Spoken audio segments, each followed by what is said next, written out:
देखिए we are on this steady flow energy equation and application of it. Okay, application of steady flow energy equation, and let us visit this equation once again. That what is it about?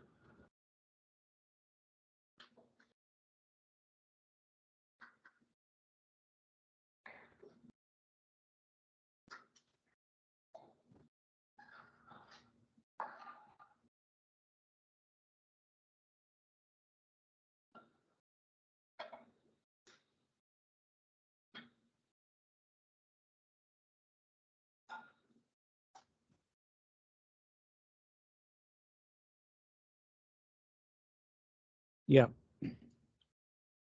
तो इसमें जो है, if you recall, what we had done is that we had divided the system in three parts, and at the beginning of the system we had the main system and the small part which is the mass m1. Okay, and then we had at the end of the time bigger system and a small part mass m2, right, which is coming out of the system. और उस तरीके से हमारा जो system है वो close system बन जाता है, और उसमें heat given to the system, work done by the system, and there are two types of work done. One is the shaft work and the second is flow work, the amount of work done in putting the fluid inside the system. Okay, and what you can do is, this is the energy input, sorry, this is the energy coming out and this is the energy entering in. The difference between them will be equal to amount of heat given minus the work done. The flow work which is on the left side goes on the right side, and when you add up you get this equation: Q minus Ws is equal to m delta H plus half delta C square plus G delta Z. Okay, and this is your equation for steady flow. Right, now this equation we are going to apply to different systems, and in each case we will make certain assumptions. So we'll start from this equation all the time and then simplify it for a particular case. Okay, so first we start from the boilers. Now, what is a boiler? Boiler is something that converts liquid into vapor. And of course, the conditions are you are given pressure, temperature, flow rate. Those are the parameters to define the boiler, that how much of the flow rate is, what is the pressure, what is the temperature. We are not into it at the moment. But whatever boiler is doing, it is converting liquid into vapor. Okay, and the common boiler is steam boiler, where water is being converted into steam. And similarly, you have a condenser. Condenser is just the opposite of the boiler, and what it does, it condenses vapor into liquid. So this is the function of the boiler. Boiler means, so you have to differentiate between a boiler and a heater, right? Boiling is you convert liquid into vapor. Condensation is you convert vapors into liquid. Okay, and if your system is, suppose you are not changing the phase, then it is simply a heater or a cooler. Okay, so you have heat exchanger and you can have cooler also, all those things. But specifically remember, boiler is, of course this name is used for other terms also. You may have boiler, actual the boiler you have, which is called a boiler, you put the water at the room temperature. First it raises the temperature up to boiling point and then it converts into steam, and the whole thing is called boiler. But that is made up of two processes. One is heating and then is boiling. Okay, so anyway, we are talking about boiler and condenser. Now, in a boiler, it is, you can say it looks like this. You just have a big vessel. There is a water or some liquid here. You are giving heat here. This is for water flowing in, and this is for steam coming out. Okay, so it generates steam, and depending upon the control valves, you can change the pressure, etc. Okay, and if you have a condenser, what happens is condenser is shown like this. You have a big vessel, and from the top steam comes, it gets condensed, and it converts into liquid, and it goes out. Okay, and both these boiler and condenser are used in steam power plant. First, you uh, convert the water into steam, pass it through steam turbine, get the work output, then that steam is not thrown out. It is basically condensed back, and you get the water back, because that's a pure steam. So you don't want to put raw water again and again. So you use the same steam, so condensation has to be done. Okay. Now let us see what are the assumptions here. Now first is that there is no shaft work. As you would have seen that in the boiler no work is being done. Okay, so your Ws dot will be equal to 0. Now the fluid entering the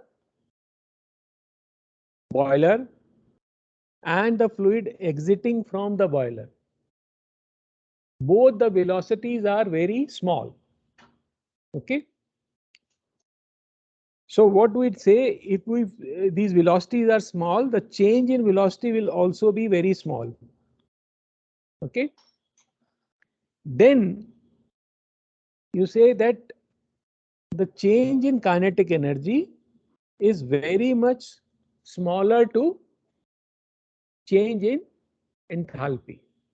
Now in boiler, the major change is that of enthalpy, and the change in kinetic energy is very small. So what you do, you assume that change in kinetic energy is small, 0, right? So you are making an assumption that kinetic energy is equal to 0. So there are two things we have specified at the moment. One is that shaft work is 0. Okay, that is not an assumption. That is part of the boiler. Boiler means there is no shaft work. You are not churning it, or it is not churning out. Okay, so we have first statement that the shaft work done is 0. That is not an assumption. But the system, the kinetic energy of the system going in and the kinetic energy of the system coming out, it is there. Because without velocity, fluid cannot go. That their velocities are same. They will not be same. Steam will come at a higher velocity, water will go at a smaller velocity. Okay. But the change in kinetic energy as compared to the change in enthalpy is so small that we neglect it. Okay, and once you do it, then you come at this equations again. There is another assumption that change in the height is very small, or change in potential energy. Boiler height is very high. It can be 10 meter or so, right? You put the water from the bottom and you take out the steam from the top. So delta Z is not 0. Okay, but you make an assumption that delta Z is G delta Z is equal to 0 because it is very small compared to delta H. Okay, and if you put that, your delta C is equal to 0, G delta Z equal to 0, what you get, Q dot is equal to M dot delta H, or Q is equal to M delta H. So the amount of heat given in the boiler is mass flow rate, and this is the mass flow rate of the stream. It is not talking, we are not talking about the mass which is inside the boiler. Small m is the mass which is flowing in. The flow rate of the mass multiplied by delta H. H2 minus H1. This is m dot into H2 minus H1. Enthalpy of the fluid leaving the vessel and minus enthalpy of the fluid entering the vessel. And that is your equation for the boiler. And the same equation is for the condenser. And in the condenser, what will happen? The heat will be removed. Hot steam is coming, it is getting cold, condensed, and you are getting the water out. The heat which is coming out is either you use it, reuse it, or you throw in the atmosphere. But here the Q would become negative. Okay, same equation, Q would become negative because in this case H2 will be, in a condenser, H2 will be smaller than H1. So Q dot will be your negative. Condenser में ये उल्टा हो जाएगा. But same equation will be there. Okay. Now next item is nozzle and diffuser. Nozzles and diffuser. Again, they are similar equipments and they are working opposite to each other. What the nozzle function is, that the diffuser is doing the opposite function of that. So in what happens in the nozzle? Nozzle is actually a duct carrying of varying cross section such that the liquid flows out of its and velocity from the inlet to the outlet increases. So nozzle जो है, simple example, the nozzle when you do the gardening, you put a small nozzle in the front of the pipe and you can throw the water to a distance. So you increase the velocity of the exit, and of course that you can use as a projectile to a larger distance.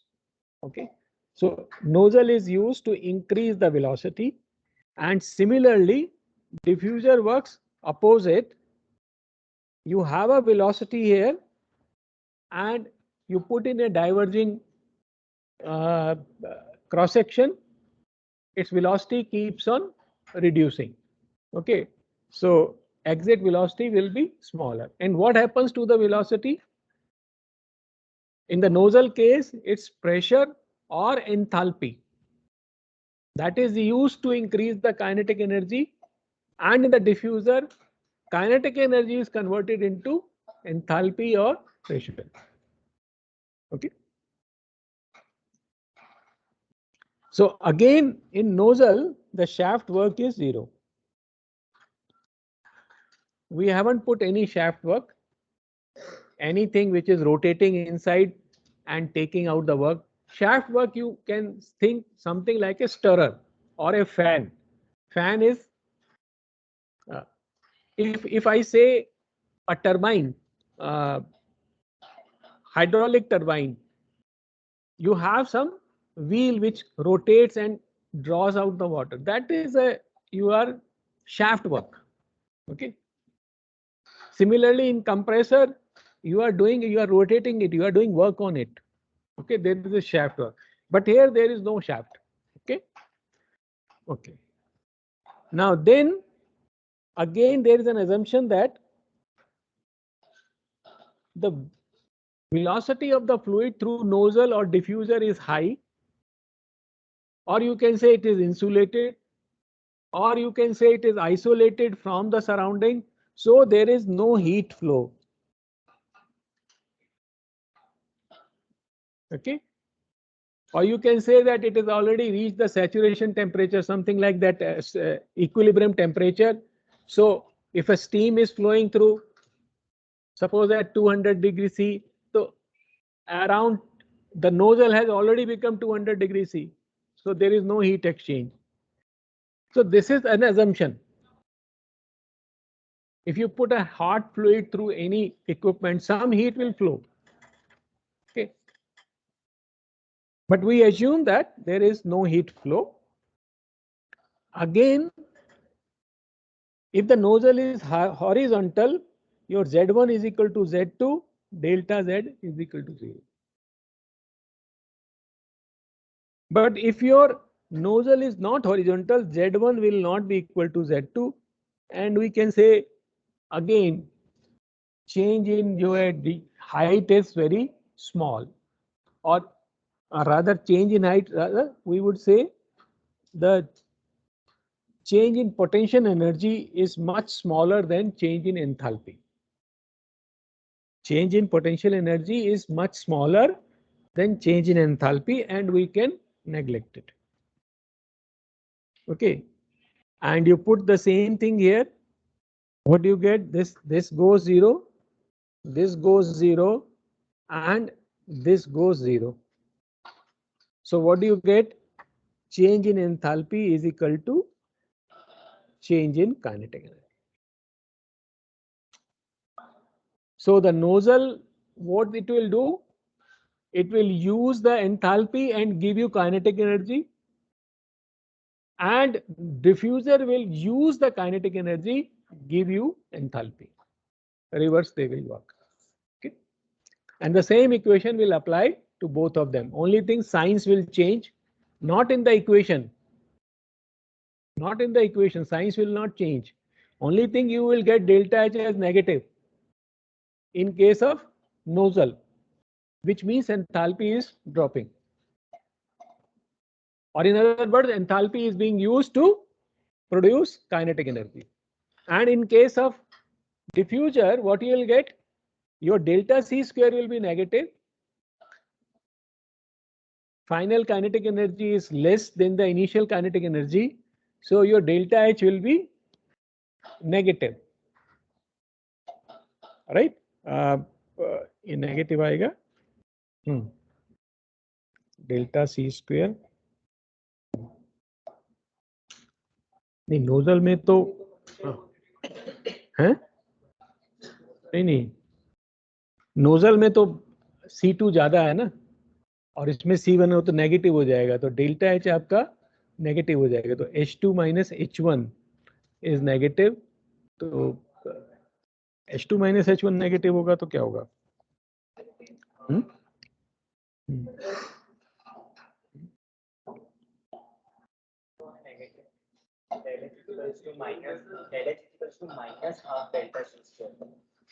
अच्छा अच्छा, ये sorry ओ वही मैं कहूँ, ये this is why it is happening like that.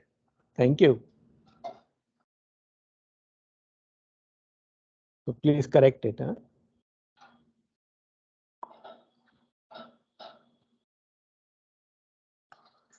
ये क्या हुआ? This will be a equation minus delta C. ठीक है. तो डिफ्यूजर के केस में एंथैल्पी बढ़ जाएगी और नोजल के केस में एंथैल्पी कम हो जाएगी. ठीक है. Now we talk about turbines and compressor. Now what is happening in turbines? Turbine is a basically work producing device. तो यहाँ पर shaft work है. Shaft work is being done by the system on the surrounding. और compressor में क्या होता है? Compressor में उल्टा होता है. You are doing the shaft work and instead you are getting the high pressure or enthalpy. So it converts pressure energy and thermal energy into shaft work. ठीक है. तो टर्बाइन में क्या हो रहा है? That either you can say the pressure energy or the enthalpy, because they are actually if they come together, so वो आएगा enthalpy. Final equation will be in terms of enthalpy only, but it is in turbines you have high pressure to low pressure. Movement is also there. So pressure also drops, enthalpy also drops, and it gets converted into work. And similarly in compressor, your pressure is rising, your enthalpy is rising, and you are doing on work on the system. तो ये turbine है हमारे, और ये this is the shaft. ये the shaft work which is coming out. Okay, and this is the nomenclature to show the turbine.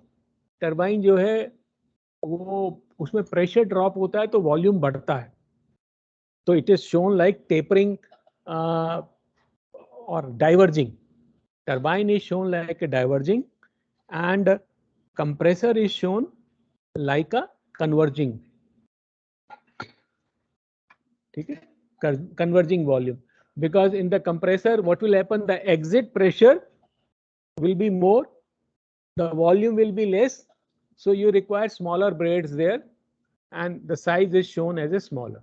Okay, so ये जो diagrams बनती है ना, इसमें कुछ ना कुछ उसमें लॉजिक भी होता है, तो वी मस्ट नो इट. ऐसा नहीं हो कि हम you can't make compressor like this. Of course, if you can make it like this and just write on its compressor in the flow diagram, people will accept it. But the more scientific way is draw it like this. This is the compressor if you are moving like this, and this is the turbine if you are moving. Block diagram में आप वैसे भी लिख सकते हो, but that is not expected from a mechanical engineer.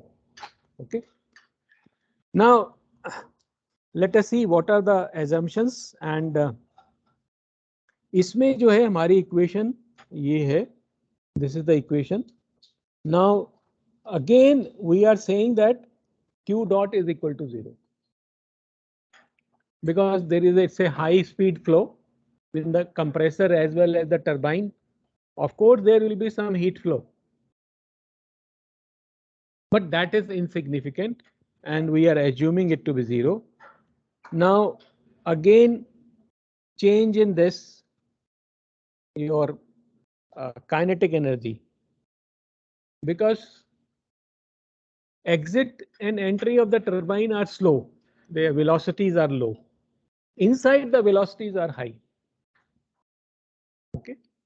In the compressor also, inside you increase the velocity, then you convert that into pressure rise and you do that. But at the inlet and the exit, the velocities are small, and you can say that change in kinetic energy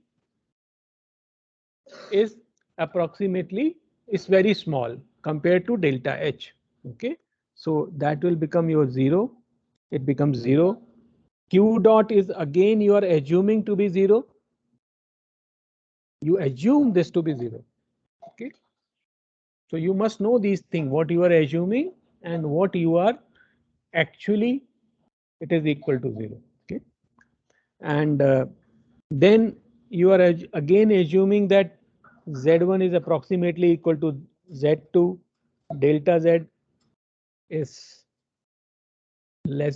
approximately 0, and you can say G delta Z is very small, and finally you say G delta Z equal to 0. So you can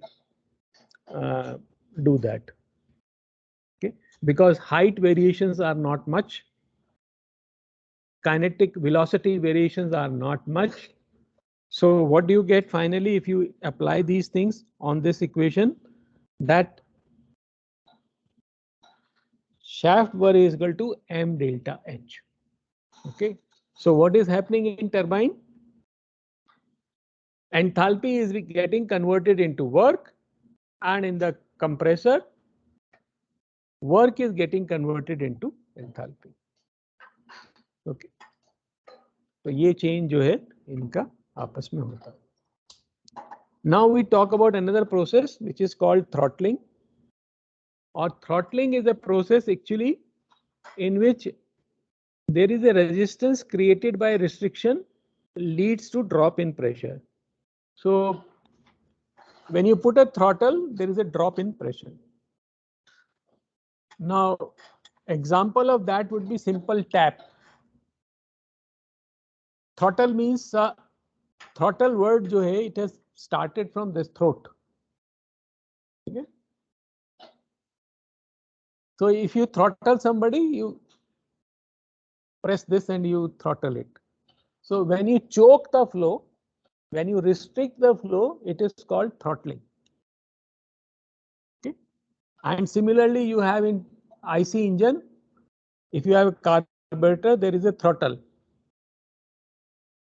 What it does, it reduces the airflow. When you reduce the airflow, what happens? There is a low pressure and this fuel, extra fuel gets in. So in the starting, when it is cold, you can throttle it and start the cold start के लिए जो है throttle करते हैं, ठीक है.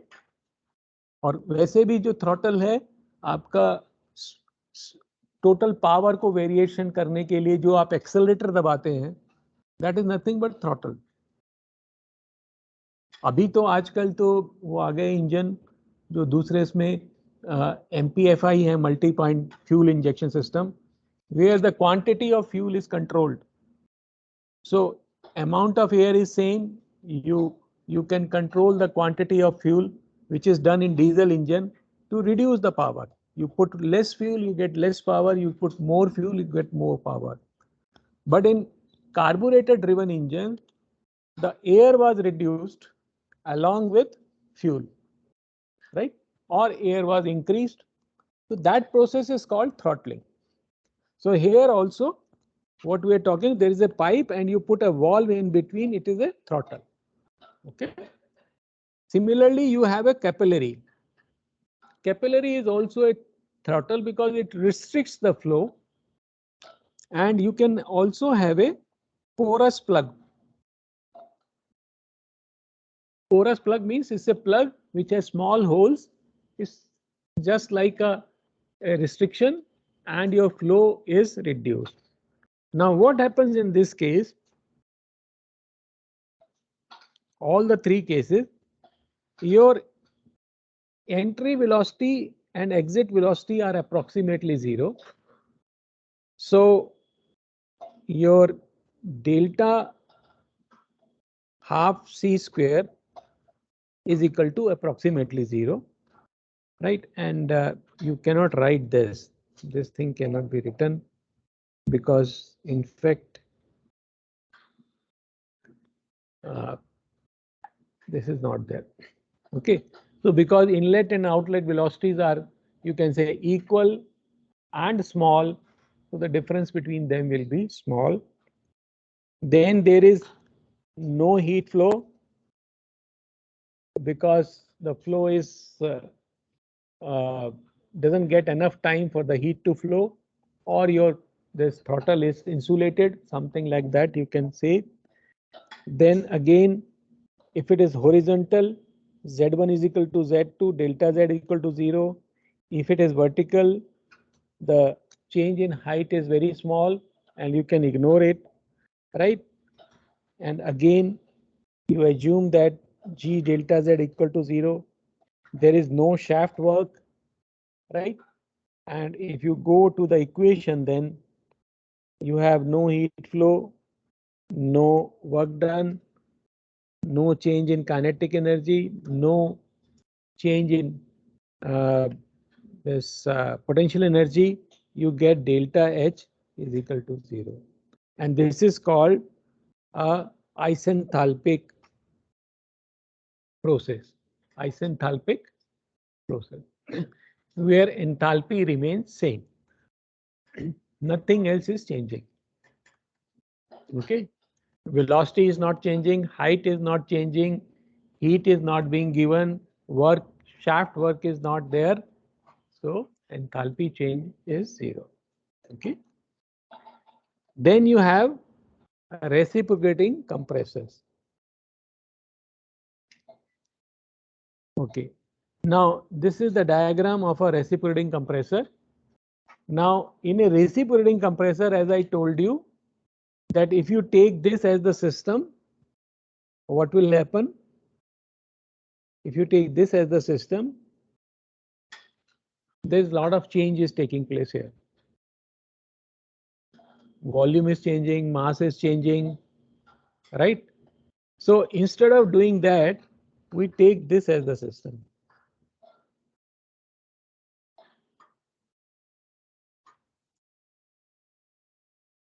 Right?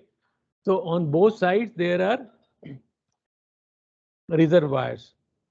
Okay. So what is happening here is if you move from one cycle to another cycle, so beginning of one cycle to the beginning of the second cycle, what will happen inside conditions will remain same, right? So you can apply the equation. So what you have to do, you have to find out the mass which has flown in during one cycle or integral number of cycles. Similarly, the mass which has come out during a cycle or integral number of cycles, and it will be uniform because of these reservoirs, what happens is if you talk about the central piston system, half of the stroke is that is suction, the other half is discharge, right? But if you take these two reservoirs also together, then there is a continuous intake and continuous discharge, because these reservoirs help in absorbing the shocks.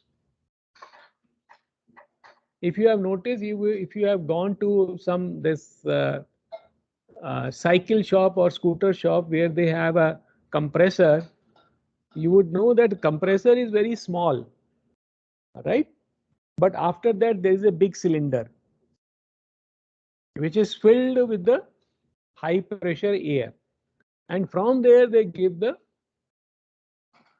uh, fill the air, and on the left side suction is from the atmosphere. So atmosphere is also a big reservoir.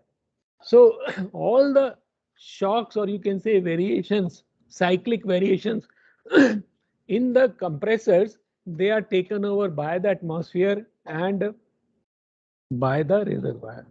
Okay. So इसमें अगर हम इसको लगाएंगे तो हमारे पास वही same equation आ जाएंगी. Again, the inlet and outlet velocities are nearly zero. Delta C square is also nearly zero, and it is very much less than delta H. So you can say delta C square is 0. Then heat given is equal to 0. Again, you will find that when you run the compressor, it becomes hot. Even the reservoir is hot, right? So it's up to you whether you want to take that into account or not. But normally we don't take that into account. Okay. 1 second.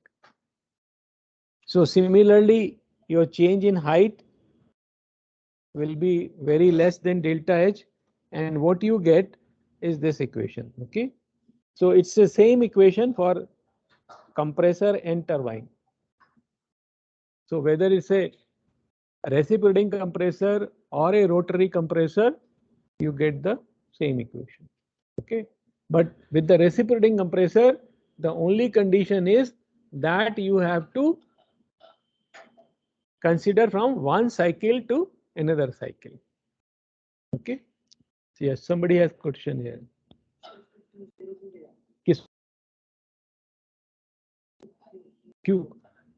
देखिए, the thing is कि जो है आपका जब वो चलता है ना थोड़ा, मतलब लेट अस से it is running continuously, so what will happen is कि शुरू में तो वो ज़्यादा हीट लेता है बिकॉज सिस्टम को वो हीट अप है, उसके बाद वो हीट कम हो जाता है.